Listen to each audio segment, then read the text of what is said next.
J'espère que tout va bien de votre côté. En tout cas, j'espère que votre santé est au top.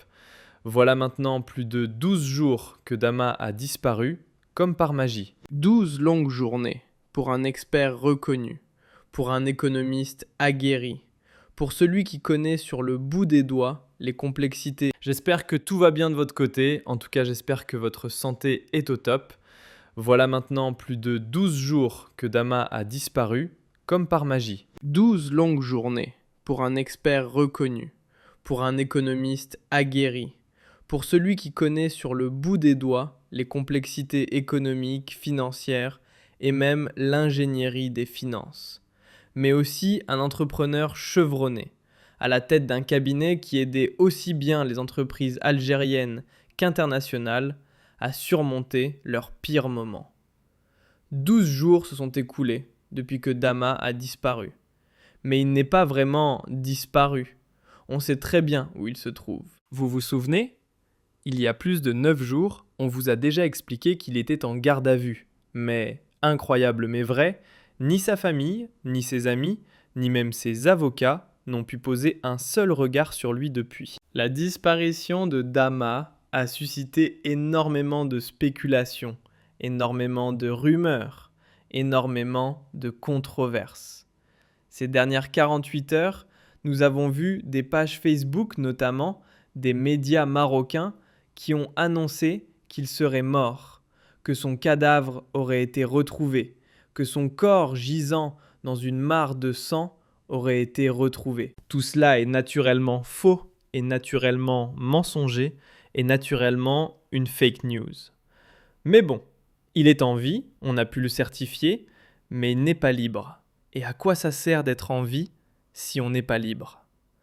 Cela fait plus de 12 jours qu'il est effectivement en garde à vue au niveau d'un service de sécurité en Algérie. Donc au niveau d'une caserne qui relève d'un service de sécurité, et il ne peut pas être gardé au-delà de cette durée. Il ne peut pas être gardé au-delà de cette durée pour une raison simple. C'est que la loi algérienne n'autorise pas n'importe quel service de sécurité à garder un individu, un citoyen, au-delà de 2 jours. Qu'est-ce que ça veut dire quand on est en état d'arrestation pendant 2 jours? Il faut savoir que la garde à vue en Algérie, elle est encadrée. Nous avons un encadrement qui est pratiquement clair dans la loi algérienne en vigueur. La garde à vue en Algérie, c'est 48 heures, renouvelable jusqu'à 96 heures. Au-delà de 96 heures, ce sont des crimes graves, ce sont des crimes dangereux. D'abord 10 jours, ensuite 8 jours, ensuite 10 jours, ensuite 12 jours. Quand on essaie de comprendre ce que dit la loi algérienne, on nous explique, par exemple, que pour les crimes graves, ce sont toujours des régimes de garde à vue, qui sont normalement des régimes d'exception. Je dis bien des régimes d'exception. Par exemple, pour les affaires de trafic de stupéfiants, la durée de la garde à vue est de 10 jours. Pour les crimes les plus graves, terrorisme et crimes subversifs, la durée permise pour la garde à vue en Algérie est de 12 jours maximum. Je dis bien 12 jours maximum pour terrorisme et crimes subversifs. Cela signifie quoi ? Cela signifie que Dama est en état d'arrestation et il est placé sous enquête. Il est sous enquête. Il fait l'objet d'investigations poussées pour des suspicions, parce qu'il est suspecté d'avoir commis un acte de terrorisme ou un crime subversif. À ce moment-là, on tombe malade. Sincèrement, quand on entend ce genre d'informations, on tombe malade. Comment un économiste, un chef d'entreprise, un entrepreneur, un spécialiste des enjeux économiques et financiers peut-il commettre des crimes subversifs ou un acte terroriste ? Quel est le tort de Dama ? Dama, il y a de cela 15 jours, il était totalement à l'abri. Il n'intéressait pas les autorités algériennes. Il n'aurait jamais pu être arrêté. Personne n'aurait imaginé qu'il puisse être enlevé en pleine rue par des agents en civil appartenant à un service de sécurité puissant en Algérie. juste parce qu'il a participé à une émission de télévision. L'affaire de Dama, elle est inédite. C'est la première fois dans l'histoire de l'Algérie, et je dirais même peut-être c'est la première fois dans l'histoire du monde. Peut-être cela s'est déjà produit dans des pays dictatoriaux, archaïques, arriérés. Mais c'est la première fois qu'en Algérie, un simple spécialiste économiste qui n'a rien fait de mal, si ce n'est participer à une émission de télévision dans laquelle il a apporté ou il a émis une lecture critique du projet ou du méga-projet Erbilay, c'est tout ce qu'il a fait. Il a juste dit que ce projet de Erbilay n'est pas aussi parfait que cela, qu'il y a des dysfonctionnements, qu'il y a des problèmes, que son coût est très élevé, qu'il faut des infrastructures connexes qui nécessitent des investissements très élevés. Et puis la vérité qui a été dite par Dama a été auparavant dite, proclamée, étudiée, écrite dans énormément de thèses universitaires et de travaux universitaires et de travaux journalistiques. Le minerai de Rarey est impur. Il est pollué par le phosphore. Il est contaminé par le phosphore. Il n'a pas une teneur en fer très élevée. Et donc, ce n'est pas un minerai de qualité. C'est tout ce que Dama a fait. C'est tout ce qu'il a dit. Est-ce que cela mérite une garde à vue de 12 jours? Est-ce que cela mérite une arrestation?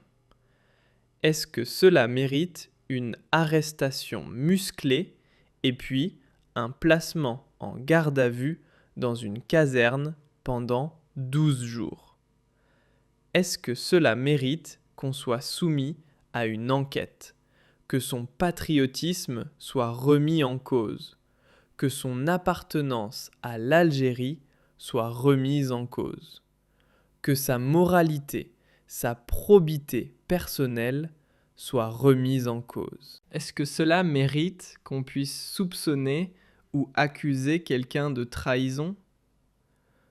Comment peut-on trahir l'Algérie en critiquant justement un méga projet qui va nécessiter ou qui va peut-être provoquer la nécessité d'investissements colossaux qui pourront peut-être par la suite être qualifiés de délapidation de l'argent public?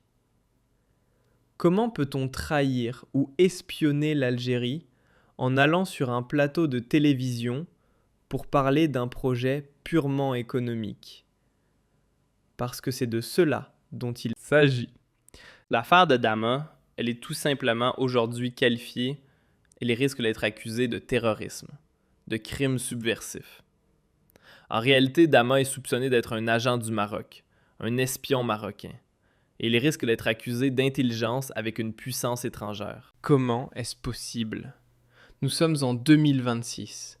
Comment un espion étranger peut-il rendre service à une puissance étrangère en allant sur un plateau de télévision et dire « Voilà, bonjour tout le monde, bonjour l'Algérie. Je suis un espion. Je viens troubler l'Algérie en critiquant ou en remettant en cause le projet de Erbilay. » Cela n'a aucun sens. Nous sommes en plein délire. Ni Charlie, ni Charles Chaplin, ni Mr Bean, ni Bourrat, ni n'importe quel humoriste qui a défrayé la chronique dans le cinéma mondial n'aurait pu imaginer un scénario aussi burlesque. Mais malheureusement, ce scénario aurait pu nous faire rire le premier jour, le deuxième jour, le troisième jour, le quatrième jour. Là, cela fait plus de 12 jours. C'est un père de famille, c'est un économiste, c'est un chef d'entreprise.